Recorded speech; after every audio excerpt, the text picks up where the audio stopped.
한국당이 조국 법무부 장관 후보자의 동생과 친인척, 딸을 둘러싼 의혹을 집중 부각하자 민주당은 신상털기라고 맞섰습니다. 조 후보자는 의혹이 진실과 다르다고 해명했고 후보자 동생의 전처는 위장 이혼 의혹을 강하게 부인했습니다. 일본 정부가 반도체 소재 포토레지스트의 한국 수출을 두 번째로 허가했습니다. 우리 정부는 예고했던 대로 주한 일본 공사를 불러 후쿠시마 원전 오염수 처리 계획에 대한 구체적인 설명을 요구했습니다. 고용노동부가 직장 내 괴롭힘 대응 모범 기업으로 소개한 국내 최대 철강 회사 포스코에서 선배들의 폭언과 폭행에 시달렸다는 인턴 사원들의 증언이 나왔습니다. 본사에까지 알렸지만 도움을 받지 못했습니다. 기획재정부 고위 간부가 바이오 기업 신라젠에 대한 국세청 추진 결정에 관여해 감사원으로부터 징계를 통보받았는데 이 간부의 부인이 지난해까지 신라젠 주식을 보유하고 있었던 사실이 KBS 취재 결과 드러났습니다. 태안화력발전소 비정규직 노동자 김용균 씨 사망 사고는 원청과 하청이 안전에 대한 책임을 미룬 구조 때문에 발생한 것으로 조사됐습니다. 노동계는 중대재해 발생 시 기업주를 처벌하는 법을 요구하고 있습니다.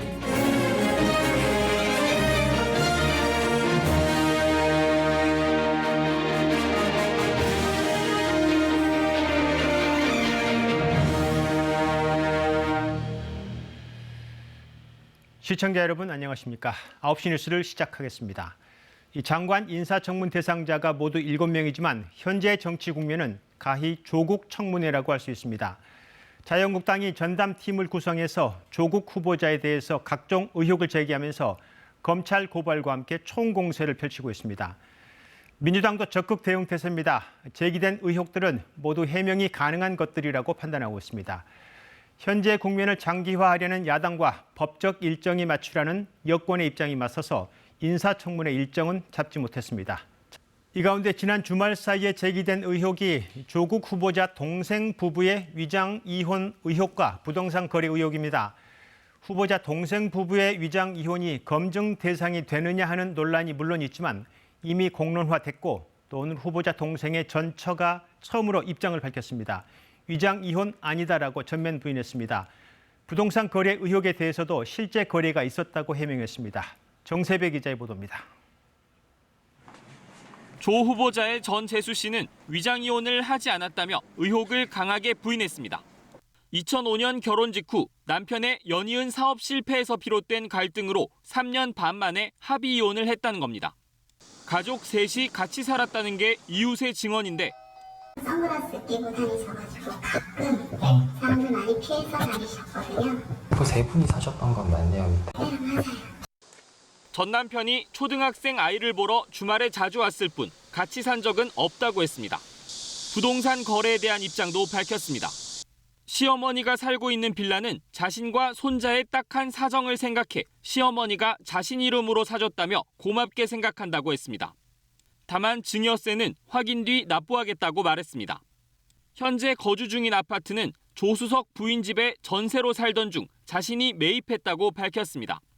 민정수석 취임 뒤 다주택 보유 문제로 고민하던 조 후보자 측과 그 집에 계속 살고 싶은 자신의 이해관계가 맞아떨어졌다는 겁니다.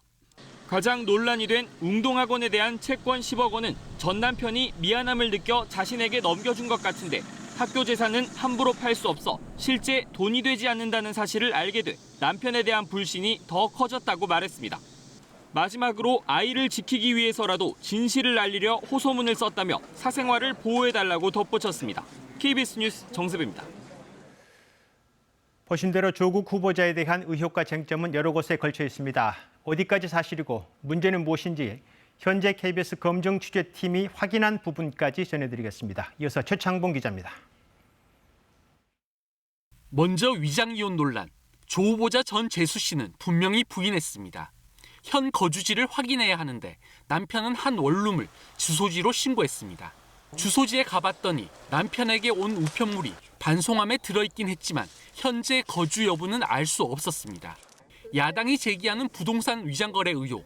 조 후보자 측은 역시 정상 거래라는 입장인데 금융 거래 내역을 보면 사실 여부 확인이 가능합니다.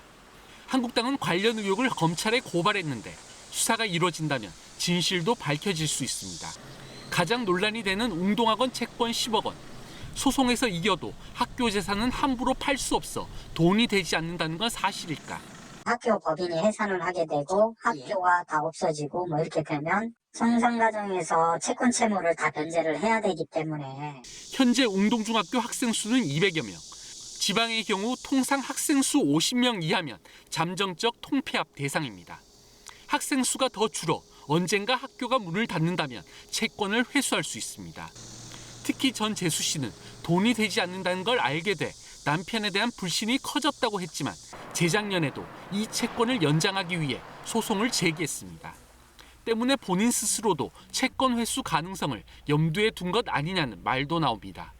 사모펀드 투자 의혹과 관련해선 실소유주를 두고 추가 의혹도 제기됐는데 조국 후보자의 조카 조 모 씨가 코링크 PE의 실질적인 오너라는 사실 증거가 차고 넘칩니다. 조 후보자 측은 전혀 사실이 아니라고 했고 투자를 받은 업체 역시 억울함을 호소했습니다. 조 씨의 조자는 아직 듣고도 싶지 않아요. 뭐 저희가 받은 거하고 관련이 없는 거 가지고. 여기에 후보자 딸의 장학금 논란까지 쟁점마다 공방은 거세지고 있습니다. KBS 뉴스 최청국입니다. KBS는 인사청문회 후보자들에 대한 자체 검증 보도를 해오고 있습니다. 이번엔 한상혁 방송통신위원장 후보자 검증 취재를 통해서 확인된 사실을 전해드리겠습니다. 한상혁 후보자가 소득을 부당하게 공제받은 사실이 KBS 검증 취재 결과 확인됐습니다. 5년간 부당하게 공제받은 소득이 700만 원이 넘는 것으로 확인됐습니다. 이화진 기자의 보도입니다. 한상혁 방송통신위원장 후보자는 최근 5년간 연말 정산에서 배우자를 소득공제 대상으로 올렸습니다. 배우자 공제 150만 원씩, 5년간 모두 750만 원을 과세 대상 소득에서 제외받았습니다. 현행법상 배우자 공제를 받으려면 근로소득이 연 500만 원 이하여야 합니다. 부인이 비상금 공동대표로 있는 시민단체를 찾아가 확인해봤습니다. 한 달에요 70만 원. 조직 목적으로, 조직 활동 목적으로 드리고 있어요. 외부에 워낙 많이 다니시는 활동을 하시기 때문에 해마다 800만 원이 넘는 소득을 올렸다는 건데 소득세법 규정을 위반한 부당공제입니다. 배우자의 연간 소득 금액이 100만 원 이상인 경우에는 연말정산 시 배우자 공제를 받을 수 없습니다. 부당공제로 확인될 경우 가산세 등 모두 500만 원가량의 추가 세금을 내야 합니다. 한 후보자는 배우자가 활동비를 얼마나 받았는지 모르고 있었다며 세금 납부 문제가 있다면 납부하도록 하겠다고 밝혔습니다. KBS 뉴스 이화진입니다.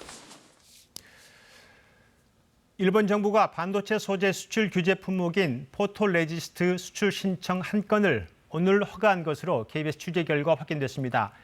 지난 7일에 이어서 두 번째 수출 허가입니다. 이번에도 대상 기업은 삼성전자입니다. 한일 외교장관 회담을 이틀 앞둔 시점이어서 오늘 조치를 어떻게 해석해야 할지 미묘해지고 있습니다. 홍성희 기자가 취재했습니다. 일본 정부가 오늘 반도체 기판에 바르는 감광재 포토레지스트의 한국 수출을 허가했습니다. 수출 규제 시행 이후 지난 7일에 이어 두 번째 허가입니다.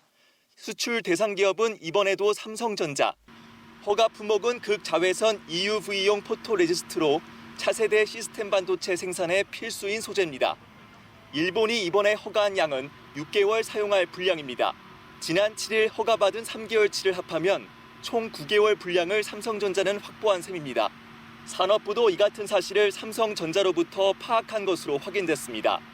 관건은 일본 정부의 의도입니다. 이번 수출 허가는 한일 관계의 2차 분수령이 될 주요 계기들을 앞두고 나왔습니다.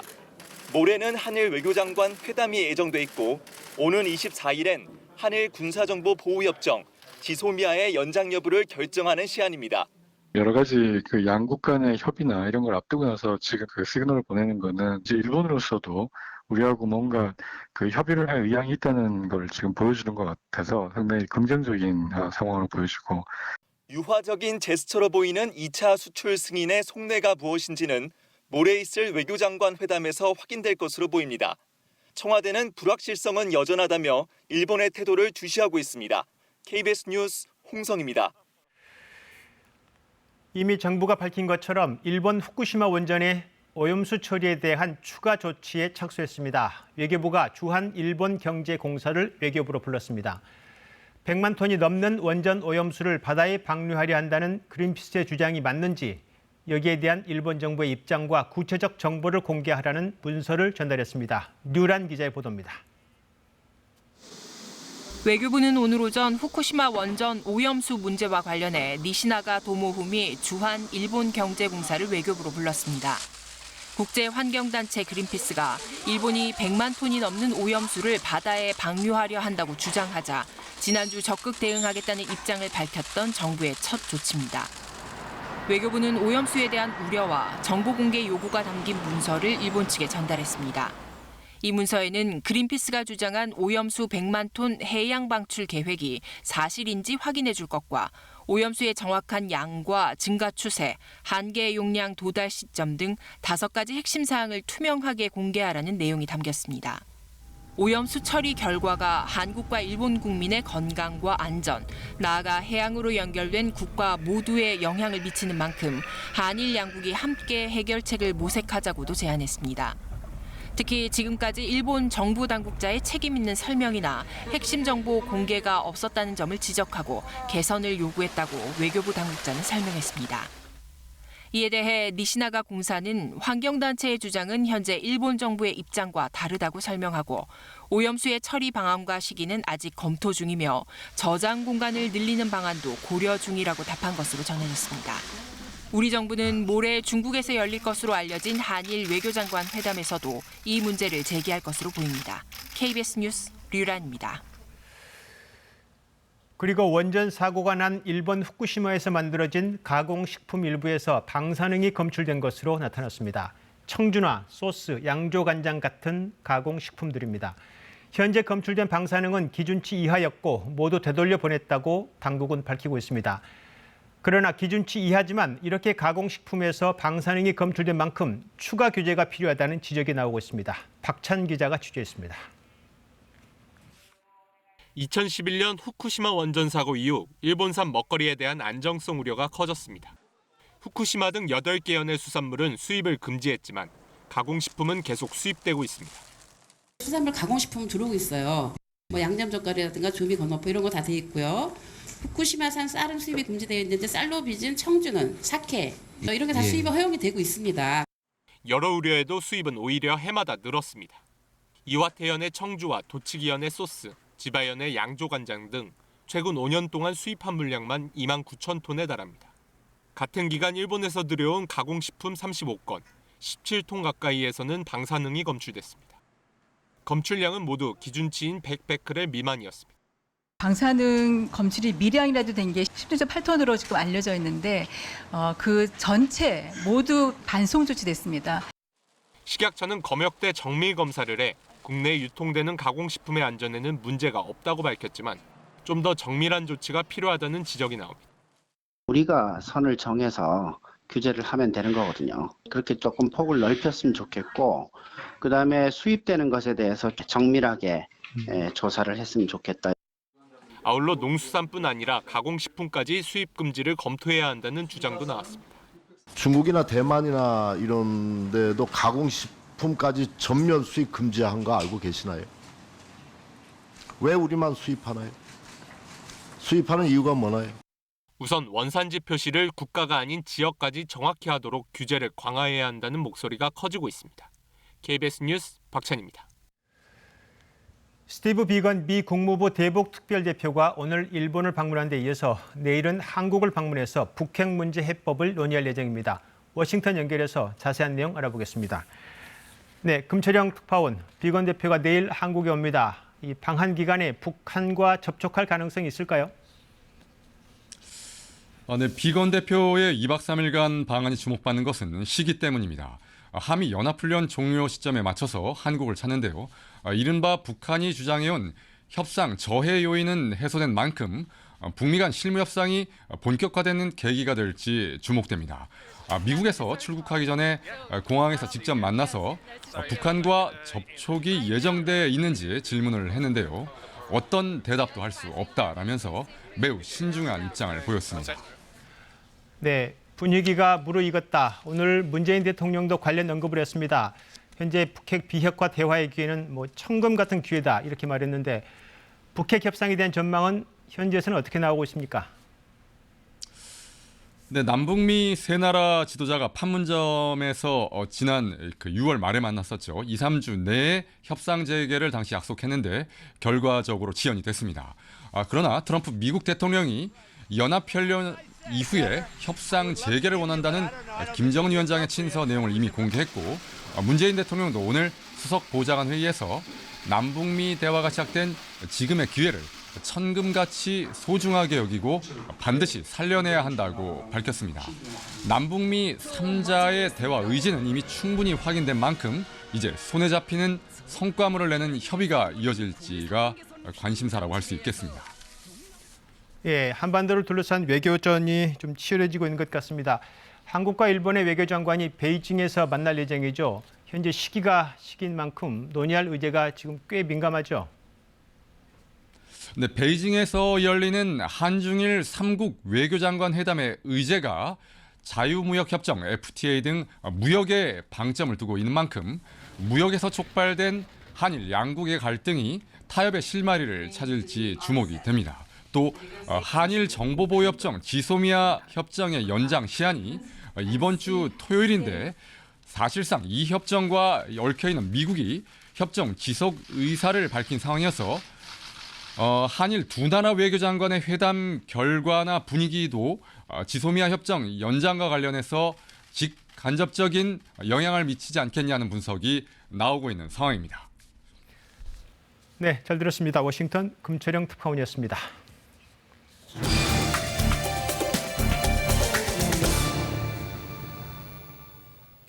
직장 내 괴롭힘 심층 기획 사무실 두 번째 순서입니다. 오늘은 고용노동부가 직장 내 괴롭힘 금지법 안내서에 모범 기업으로 소개하고 있는 국내 최대 철강 회사 포스코의 사례 들여다봅니다. 포스코 광양제철소에서 한 인턴 사원이 선배들의 폭언 등으로 고통스러운 시간을 보냈다는데요. 이 피해자를 허유진 기자가 직접 만나봤습니다. 입에 담기 힘든 욕설이 난무하는 비난과 정강이를 발로 차려 해 피하자 목덜미를 붙잡혔다는 내용까지 포스코 광양제철소 인턴 사원이었던 A씨가 노트에 적어놓은 공장 선배들의 괴롭힘 행위들입니다. 지난해 7월 부서에 배치된 이후 교육을 빙자한 선배들의 폭언은 일상이었다고 A씨는 말합니다. 이렇게 해봐, 그 못하면은 멍청 돌려 바로 욕부터 날라오니까. 욕설은 다른 직원들 앞에서도 버젓이 이뤄졌다고 합니다. 포즈를 모르니까 목덜미를 끌고 가가지고 이렇게 앞에 나가가지고 사람들이 다 보고 있었죠. 다 보고 있는데 멍청 이것도 할 수도 없냐고. 하지만 정규직이 되겠다는 생각에 모두 참아야만 했고 그 사이 마음은 차츰 병들어갔습니다. 내용에 반대로 살다 보니까는 병이 되더라고요. 회사 나가려고 하면은 지옥 같아 진짜. 자존심이 많이 상하고 자존감도 떨어지고. 이 같은 A씨의 주장에 대해 해당 공장 관계자는 사실이 아니라고 반박합니다. 그때 당시에 저희 시절은 그렇게 욕을 하는 사람 없습니다. 다 이제 나이 먹고 하는 사람들인데 무슨 욕을 그렇게 심하게 하겠습니까? 하지만 괴롭힘 피해를 호소하는 포스코 인턴 사원은 A씨뿐만이 아닙니다. 다른 제철소에 있던 피해자의 동기 역시 작업 도중 잦은 욕설과 함께 머리를 수차례 맞았다고 털어놨습니다. 견디지 못하고 결국 퇴사를 한 그는 포스코에서의 기억은 떠올리기도 싫다며 인터뷰를 거절했습니다. 오랫동안 포스코에서 진행되어 왔던 관행, 엄하게 규율을 잡고 그런 규율과 괴롭힘으로 어떤 후배를 가르쳐왔던 이런 관행을 그냥 묵인하는 과정에서 이런 피해자가 양산된 거기 때문에 최초 신고 때 이 문제를 절차에 따라서만 했더라도 포스코 내부 교육 자료에서는 업무를 가르치는 과정에서 인격을 모독하거나 비하하는 발언을 하는 것을 금지하고 있습니다. KBS 뉴스 허유진입니다. 지금 보시는 건 직장 내 괴롭힘과 관련한 고용노동부 매뉴얼입니다. 이 매뉴얼을 보면 포스코는 직장 내 괴롭힘에 발빠르게 조치해 직원들의 신뢰를 얻었다고 나와 있습니다. 하지만 현실은 달랐습니다. 피해자의 부서 변경 요청도 거절됐고 신고 사실에 대한 비밀 유지도 지켜지지 않았습니다. 포스코 대응의 문제점을 유호윤 기자가 짚어봤습니다. 선배들의 괴롭힘에 지친 A씨는 지난 1월 공장장을 만난 자리에서 피해 사실을 알렸습니다. 하지만 돌아온 대답은 참아라였다고 합니다. 충분히 잘하고 있는데 그만 더 참아라. 좋아질 거다 이렇게 얘기하시더라고요. 그럼 부서라도 옮겨달라고 했지만 이마저도 거절당했습니다. 다른 사람들도 옮기고 싶어하는 사람이 너무 많고 그리고 괴롭히는 거 별것도 아닌데 이걸로 옮겨주면은 그 다른 사람들은 뭐가 되냐고. 2달 뒤인 3월에는 포스코 본사 직장 내 괴롭힘 신고센터도 찾아갔지만 역시 아무런 도움을 받지 못했습니다. 오히려 신고 사실을 전해들은 선배가 A씨를 협박했습니다. 다른 사람들은 보호해줄 인간이 없는데 보호해줄 인간이 많아. 조심해. KBS가 입수한 포스코 직장 내 괴롭힘 예방 지침입니다.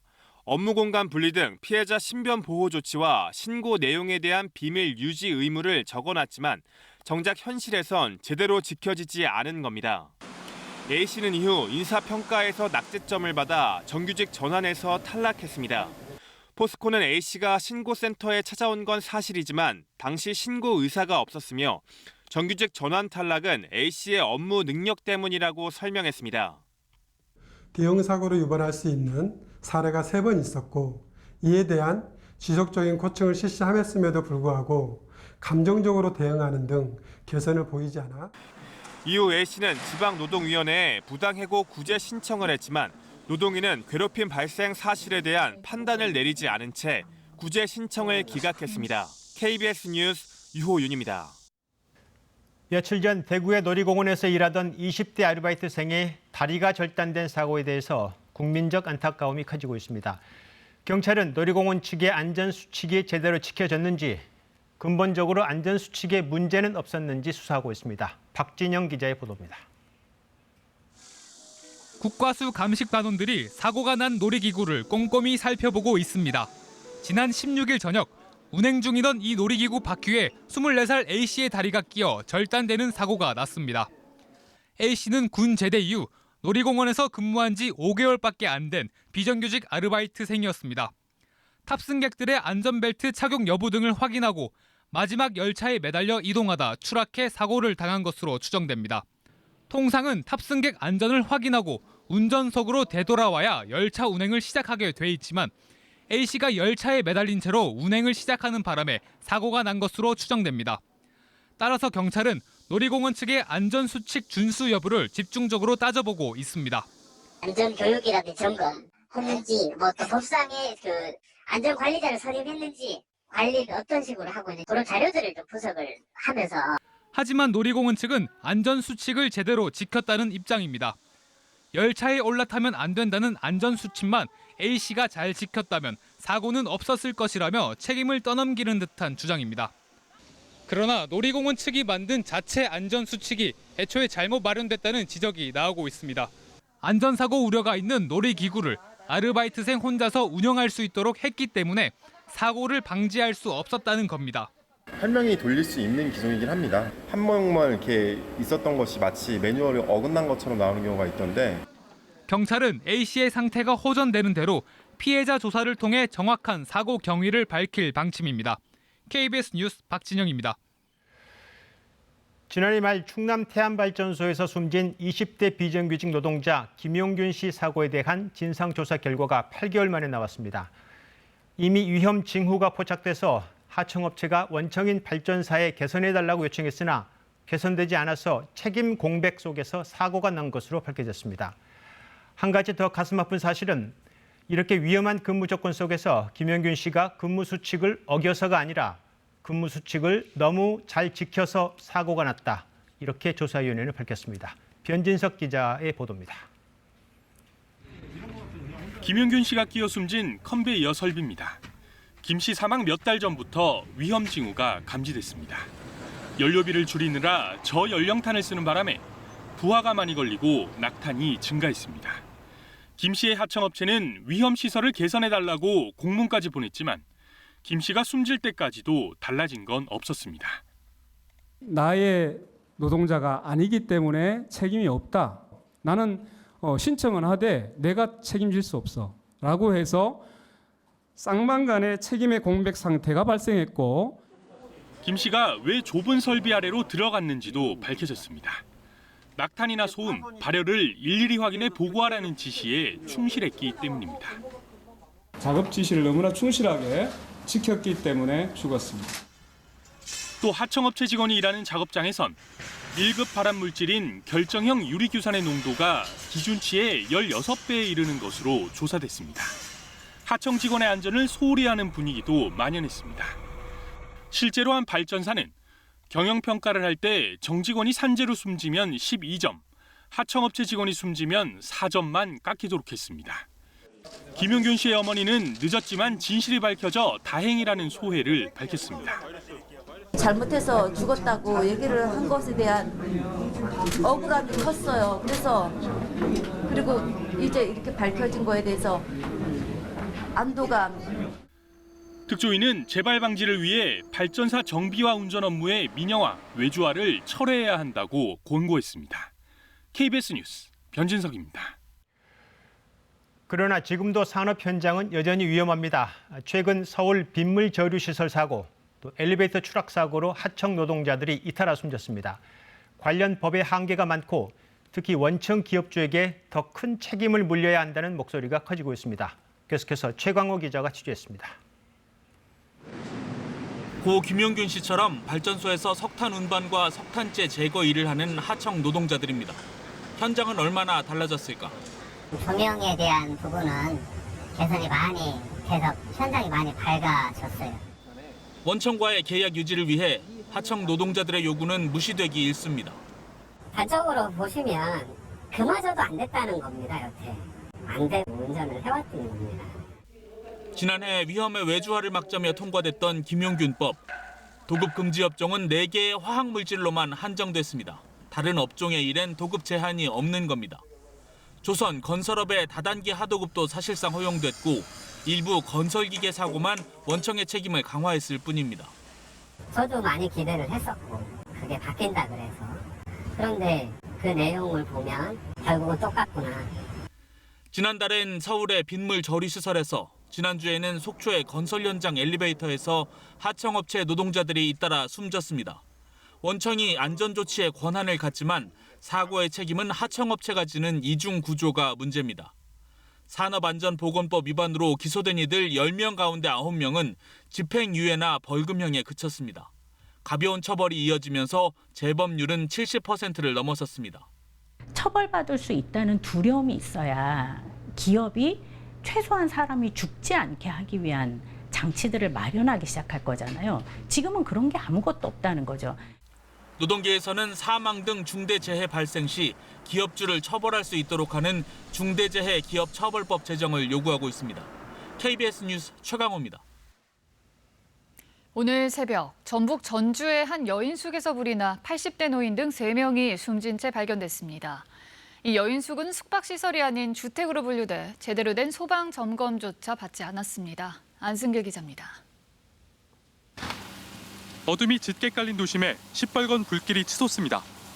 연기가 쉴 새 없이 뿜어져 나오고 소방대원들이 물을 뿌려보지만 불길은 잦아들지 않습니다.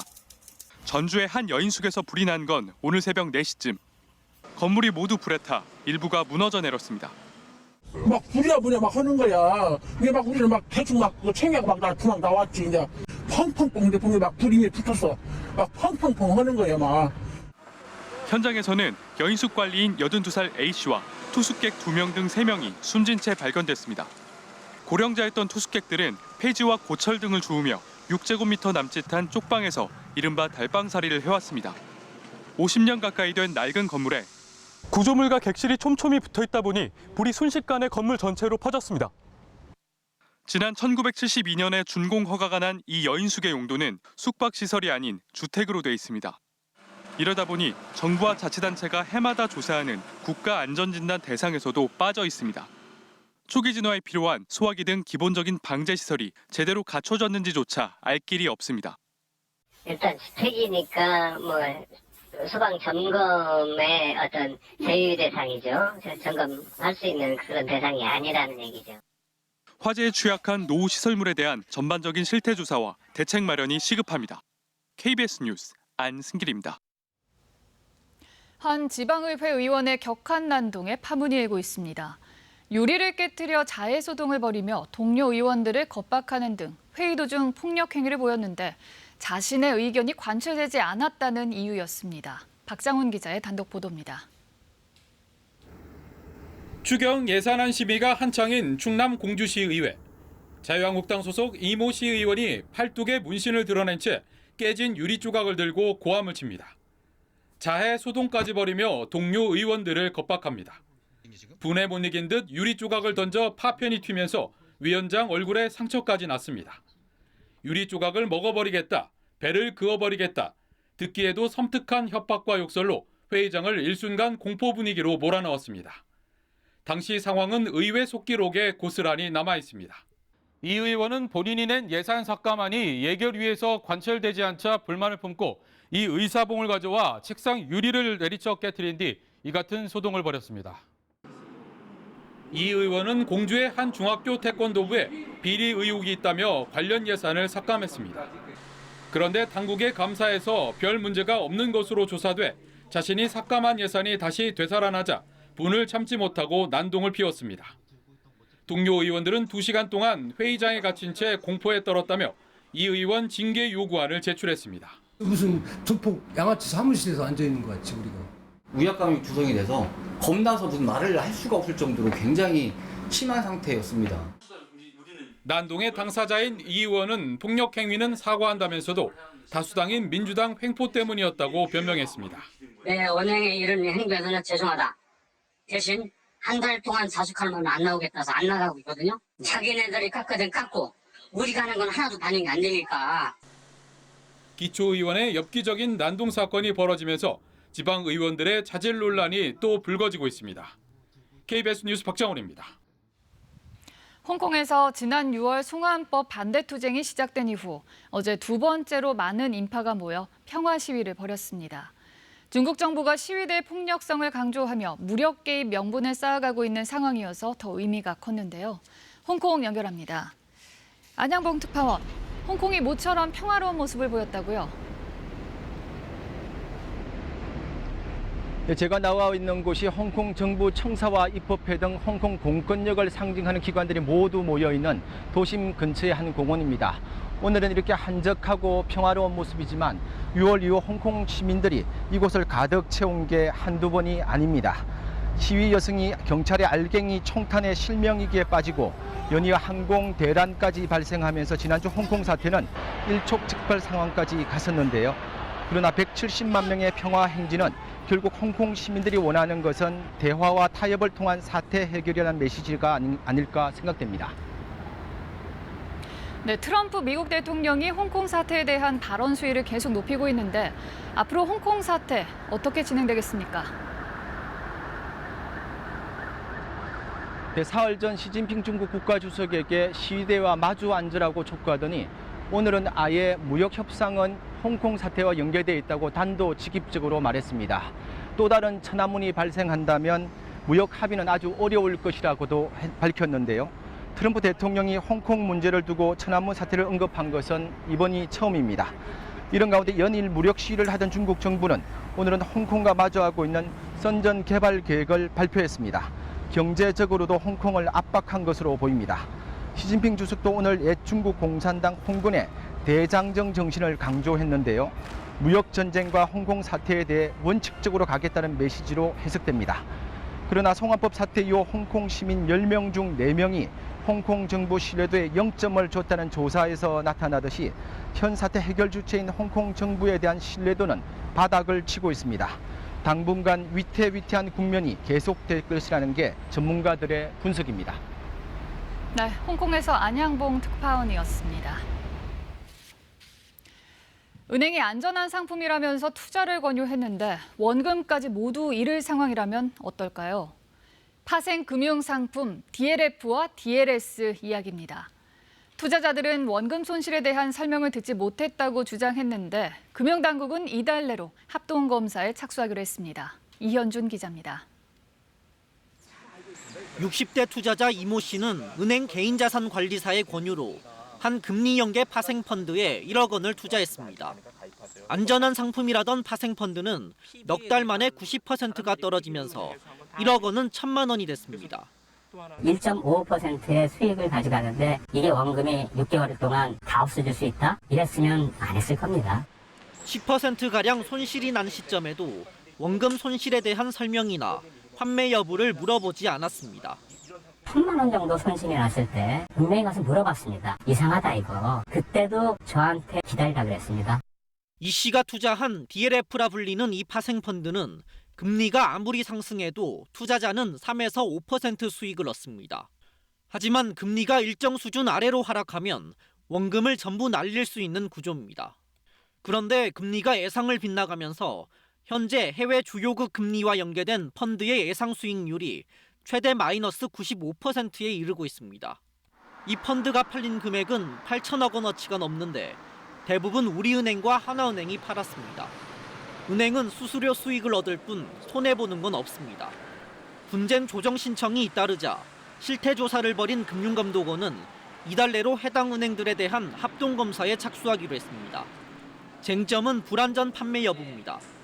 상품에 대한 설명의 어떤 부족이라든지 그다음 투자 권유에 있어서의 불건전한 투자 권유가 있었는지 여부가 불안전 판매에 대한 판단의 근거가 될 것으로 보고 있습니다.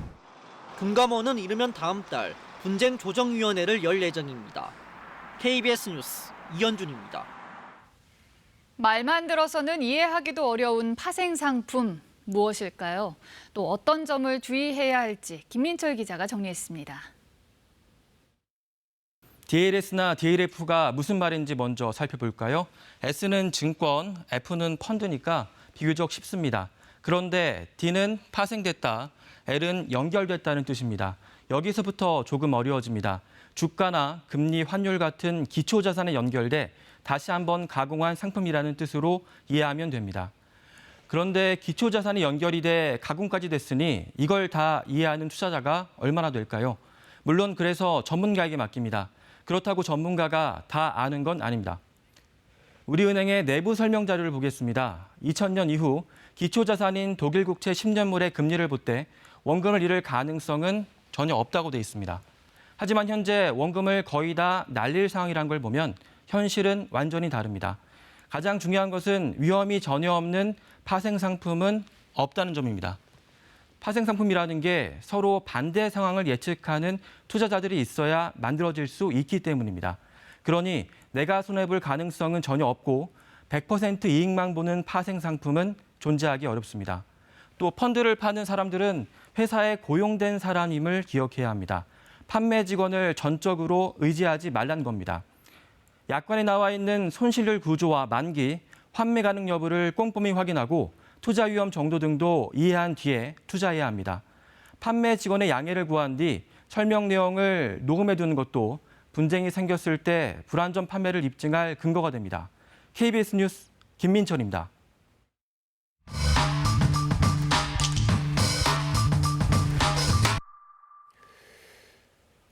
네, 일제강점기 일본이 소유하다가 해방 이후에 남긴 재산을 적산이라고 하죠. 지난주 9시 뉴스를 통해서 아직도 소유자가 조선 총독부로 돼 있는 땅이 있다는 사실 등 허술한 관리 실태를 보도한 바 있습니다.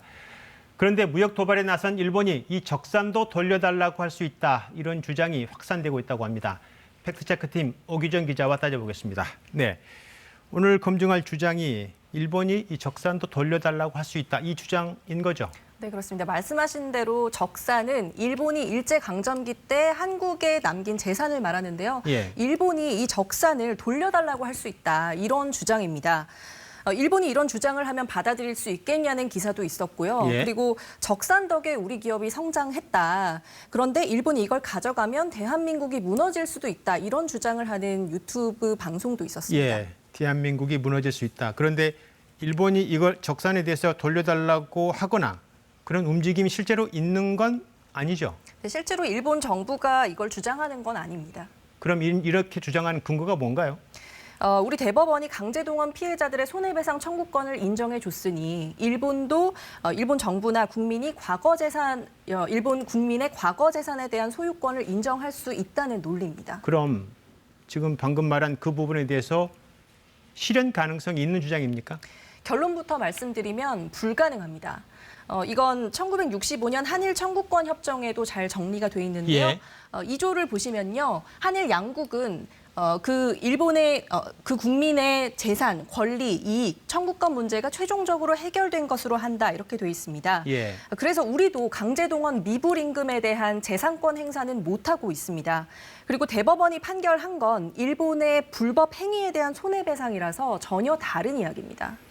사실 한일 청구권 협정은 1960년대고 그 전에 해방 이후에 이 문제에 대해서 국제 조약에서도 해결한 바 있지 않나요? 네, 역시 그 태평양 전쟁 후에 승전국 연합군과 패전국 일본이 맺은 샌프란시스코 조약인데요. 샌프란시스코 조약 제4조를 보시면 한국에 있는 일본 그리고 일본 국민의 재산에 대해 미 군정 처분의 적법성을 인정한다 이렇게 돼 있습니다. 예, 미 군정 처분의 적법성. 그럼 네. 미 군정이 어떻게 처분했나요? 당시 식민지에서 해방된 한국은 미 군정이 통치를 했잖아요.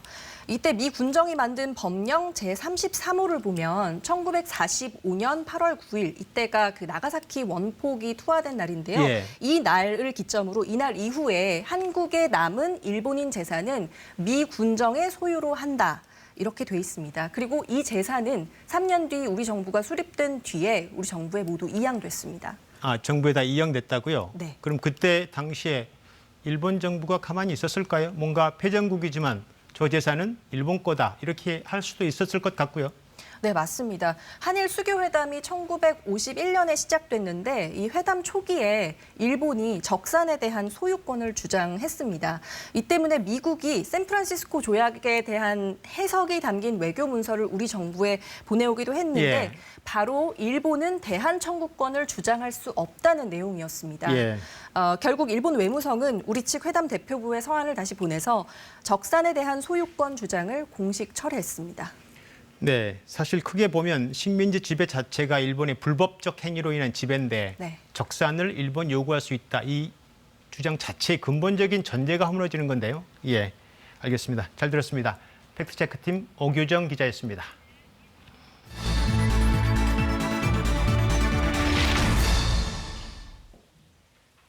우울증 발생 위험, 먹는 음식에 따라 달라진다는 연구 결과가 나왔습니다.